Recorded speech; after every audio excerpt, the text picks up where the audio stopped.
Teman-teman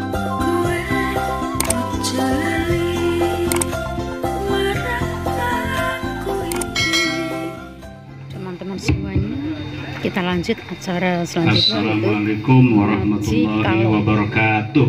Waalaikumsalam warahmatullahi wabarakatuh.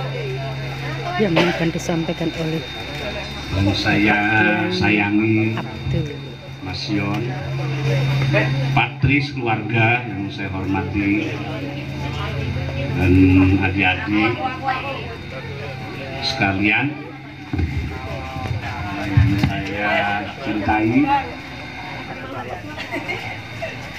Alhamdulillahirabbil alamin, wassalatu wassalamu ala asyrofil mursalin sayyidina Muhammadin wa ala alihi washabihi ajmain.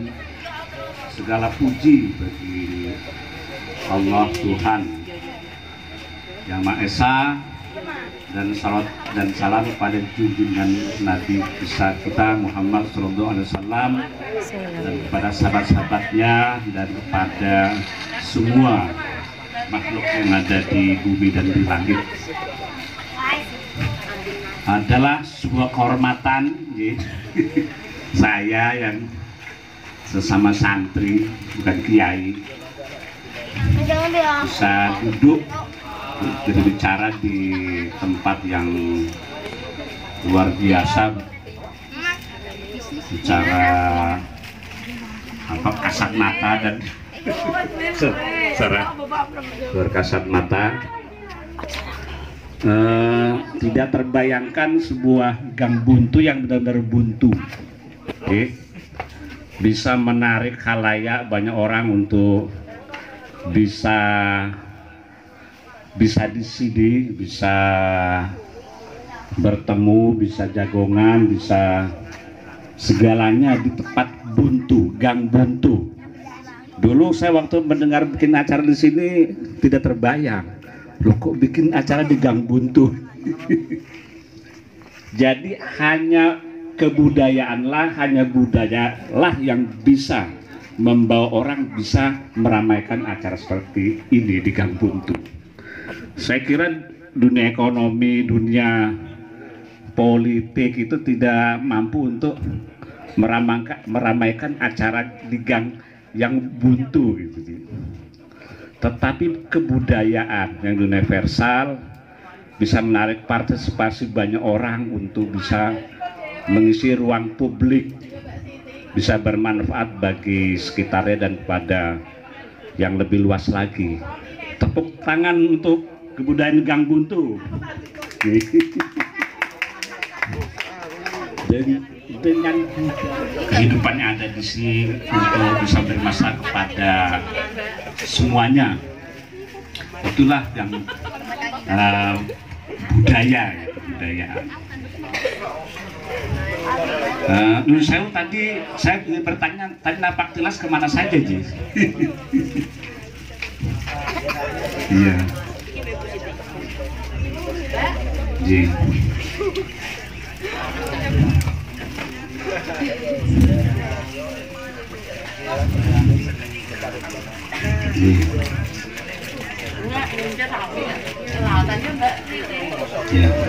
Ya, mohon maaf tadi saya ini tidak mengikuti karena ada acara di pendopo masjid, ada pengajian Gusdin, juga kemudian saya pilih anak saya di rumah, kemudian saya sebentar di Istana Al-Hidayat, jadi kata saya Al-Hidayat, jadi tidak bisa mengikuti acara yang napak tilas sakral itu. Sesungguhnya gang buntu itu sendiri, desa Soditan itu banyak melahirkan jejak-jejak yang sangat panjang dan nama besar. Desa Soditan, desa gang buntu, desa Soditan ini di sini pernah tinggal yang Mbah Sendito, yang kemudian memberi nama desa Soditan, yang terinspirasi menjadi nama Soditan. Kemudian juga Nyai Ageng Maloka, Ratu Lasem itu pernah tinggal di desa Soditan, Cologowo. Ini ada desa di mana Soditan gang buntu ini ada. Beliau adalah seorang Ratu Lasem, istri dari Wironegoro. Wironegoro Adipati Lasem, yang kemudian beliau adalah Adipati Lasem yang bertempat di Binangun, kemudian wafat itu digantikan oleh Nyai Ageng Maloka. Kemudian Nyai Ageng Maloka itulah kemudian memindahkan Keraton Binangun itu ke Cologo Desauditan.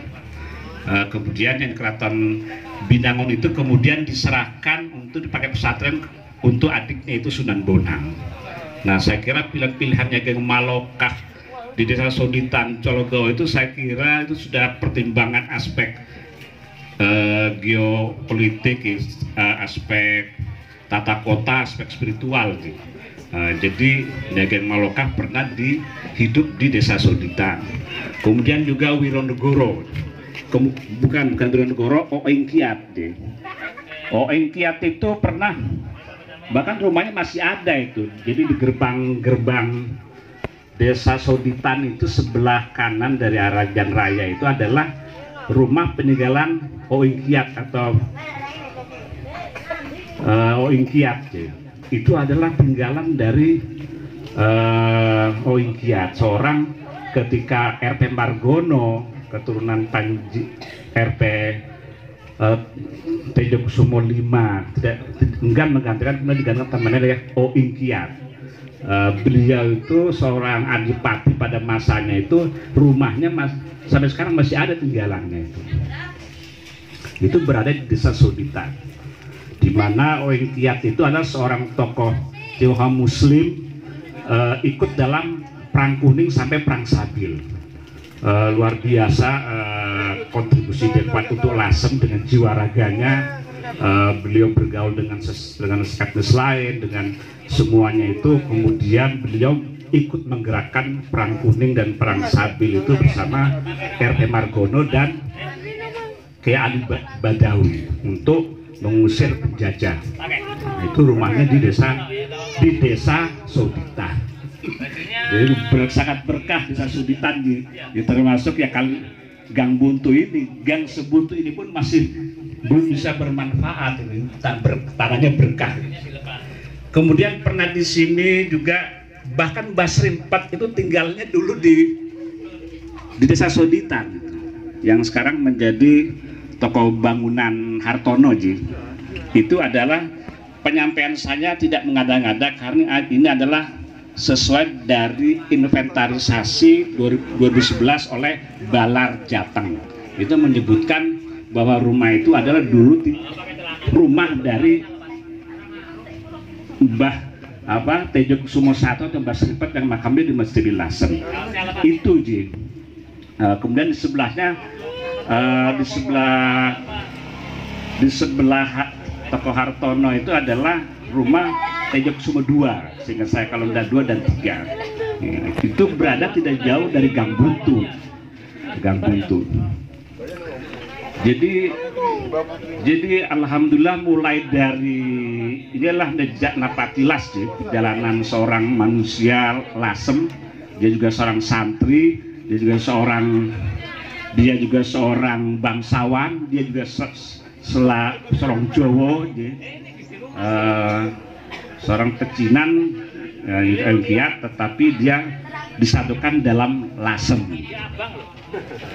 Jadi dalam perjalanannya tokoh-tokoh yang pernah di Desa Sauditan itu, kemudian dalam masa beberapa kemudian muncullah tokoh Mbah Maksum Lasem, kemudian Ki Holil Lasem, kemudian Ki Mas Duki.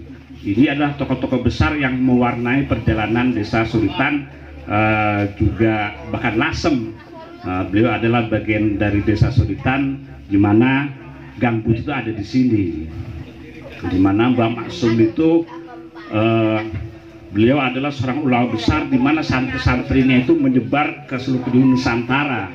Ketika berita wafatnya itu beliau 1970 itu seorang peneliti dari Prancis sampai memberikan testimoni bahwa kematian Mbah Maksum itu membuat di segala penjuru Nusantara itu kaget, kemudian tergerak hatinya, berduka cita. Itu adalah bukti dari pengaruh dari Mbah Maksum sampai ke seluruh Nusantara, di mana santri-santrinya itu adalah santri terbaiknya yang memberi kontribusi di mana-mana itu, mengakui peran dan jasa dari Mbah Maksum. Oh iya, Mas Yon, waktu saya dikasih waktu berapa, Ji? Kira-kira, jadi biar saya nggak 5 menit lagi ya. Ya, jadi Mbah Maksum, Mbah Holel, kemudian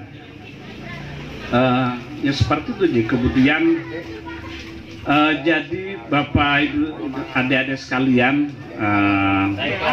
sekarang saya selaku santri ya, santri itu sesungguhnya adalah representasi perjuangan dari Wali Songo. Wali Songo, bagaimana representasi perjuangan Wali Songo, bagaimana santri itu melihat Islam dan budaya lokal. Nah, saya mesti bicara ya. Lasem Islam, ya, Islam adalah sebuah ajaran dari Allah Subhanahu Wa Taala dari langit, disampaikan melalui risalah itu kepada Rasulnya dengan kitab suci. Sementara budaya itu sesungguhnya netral, budaya itu adalah fitrah, itu bagian dari sunnatullah, ya, sunnah Allah Subhanahu Wa Taala, bahwa budaya adalah fitrah, di mana budaya itu adalah hasil olah karsa hati, perasaan, itu adalah fitrah. Jadi bagian dari kenyataan manusia yang diberikan oleh Allah, menghasilkan sebuah budaya tradisi. Sehingga sesungguhnya antara Islam dan budaya lokal itu sesungguhnya saling mewarnai. Bagaimana Islam dengan akal, perasaan, hasil olah yang disebut budaya itu bisa saling mengisi, sehingga dalam perjalanan dakwahnya itu bisa memberikan kontribusi yang lebih besar pada manusia. Itu jadi sesuatu yang bersinergi, jadi tidak bisa dipisah-pisahkan. Di mana Islam itu adalah sebuah agama, risalah dari langit, sementara budaya dari Allah Subhanahu Wa Taala juga, dalam arti di mana Allah itu memberikan manusia itu fitrah, perasaan, hati, akal. Melalui akal itulah kemudian manusia menciptakan sebuah budaya tradisi, sehingga bagaimanakah potensi akal, perasaan, hati itu bisa melahirkan sebuah peradaban, sebuah karya seni yang luar biasa, yang bisa menarik perhatian umat manusia itu untuk lebih menghayati kehidupan. Nah, itulah budaya. Betapa dahsyatnya ketika budaya itu kemudian mendapat sentuhan dari agama, sehingga di mana antara budaya lokal dan Islam itu, atau agama manapun, kalau tidak kemudian menyebut hanya Islam, itu bisa saling mengisi, mewarnai. Nah, itu tentang itu. Kemudian tentang Lasem secara umumnya, alhamdulillah Lasem ini adalah kota pusaka. Adik-adik ngerti yang disebut kota pusaka? Lasem kota pusaka. Alhamdulillah Lasem itu adalah kota pusaka. Kota pusaka sesuai dari definisi dari UNESCO itu menyebutkan bahwa kota pusaka itu adalah sebuah kota yang punya nilai sejarah panjang, tinggi, dan memiliki nilai-nilai luhur yang bersifat universal. Nah, jadi kota pusaka itu sudah Lasem dari kota pusaka itu sudah menjelaskan bahwa Lasem itu kota termasuk di belahan dunia yang memiliki nilai-nilai peradaban, nilai luhur yang bersifat universal, diakui oleh dunia. Nilai luhur itu apa? Ya, nilai luhur itu adalah keguyuban, keadilan, kebaikan, kemanusiaan, penghargaan terhadap kearifan lokal, penghargaan terhadap nilai kebenaran. Itulah kota ini, Lasem itu sudah alhamdulillah itulah menjadi panduan kita gitu. Jadi bahwa bagaimana dalam kehidupan warga Lasem dan warga Indonesia bahkan warga dunia itu bisa melestarikan, menjunjung nilai-nilai yang universal itu, nilai-nilai yang universal itu. Bukan hanya nilai-nilai, ada tradisinya, ada benda-benda artefak purbakala itu yang harus dilestarikan. Itu adalah kota pusaka. Jadi nilai dan lahiriah, bukan hanya berupa nilai tapi lahiriah. Dan masyarakatnya masyarakat yang plural, masyarakat yang harmoni. Ketika Badranala cicit dari Dwi Indu Brelasem pertama ke generasi cicit Badranala menjelang wafat itu memberi wasiat kepada Wirabajra putranya. Wahai saya artikan bebas ya, wahai anakku, saya berwasiat sepeninggalku, kamu harus, bukan hanya harus namanya wasiat, harus memberi kebebasan kepada rakyatmu untuk bila ingin mengikuti agama Rasul. Nah, itu luar biasa itu. Jadi pada masa itu sudah mewariskan toleransi seorang Badranala tuh memberikan, itu saya kira diabadikan itu lebih dari piagam HAM mungkin. Pada masa itu Badranala itu sudah memberi wasiat, disebutkan dalam Babat Lasem, wahai anakku, memberikan keleluasaan pada rakyatmu sebagian yang ingin mengikuti agama Rasul. Nah itu, dan ini saya kira universal ya, toleransi. Dan dalam konteks lokal Gambut, visual Gambut itu Mas Son itu luar biasa dengan kemudian pernah saya ingat dengan wacana tikungan toleransi. Saya kaget juga, oh iya betul juga sih, dari Pondok Al Hidayat sampai ke mana rumah Ombo itu ternyata ada gereja itu peka sekali Mas Son. Itu termasuk ini Ji. Itu sebagai bukti bahwa Lasem itu mewariskan sebuah tradisi harmoni ya dari dulu Ji. Dari dulu. Bahkan puncaknya itu sangat monumental adalah ketika perang Sabi, ketika Ki Ali Badawi di Besti Lasem woro-woro untuk perang Sabi melawan Londo. Kemudian RT Margono di alun-alun Lasem itu sumpah prasetya kepada seluruh rakyat Lasem untuk bersepadu menumpas Kompini Walanda di bahasanya. Kemudian pada saat itulah kemudian momentum seluruh rakyat Lasem itu semua etnis, semua golongan itu bersatu padu. Itu adalah momentum kabadian dan simbol kabadian bahwa Lasem itu memang toleransi, persatuan hubungan harga mati dengan jiwa raga. Nah, sebagai bukti. Demikian penyampaian dari saya, adik-adik sekalian, Mas Son yang saya hormati, kota sini tentu saja penyampaian saya itu jauh dari ini yang diharapkan saya juga mohon dan kepada para leluhur Lasem yang telah memberikan kontribusi yang luar biasa pada Lasem untuk kemanusiaan, kepada Nusantara. Kita bacakan Al-Fatihah. Bismillahirrahmanirrahim. Alhamdulillahirabbil alamin arrahmanir rahim maliki yaumiddin. Iyyaka na'budu wa iyyaka nasta'in ihdinas siratal mustaqim siratal ladzina an'amta 'alaihim ghairil maghdubi 'alaihim waladdallin. Bismillahirrahmanirrahim. Rabbana atina fid dunya hasanah wa fil akhirati hasanah wa qina adzabannar. Allahumma salli Ahmad bil qulub dawaha wa afiyat al abdan wa syafaiha wa bil absar wa ziyaiha wal malaiki ardiha wa samaiha wa ala alihi wa sahbihi ajma'in. Assalamualaikum warahmatullahi wabarakatuh.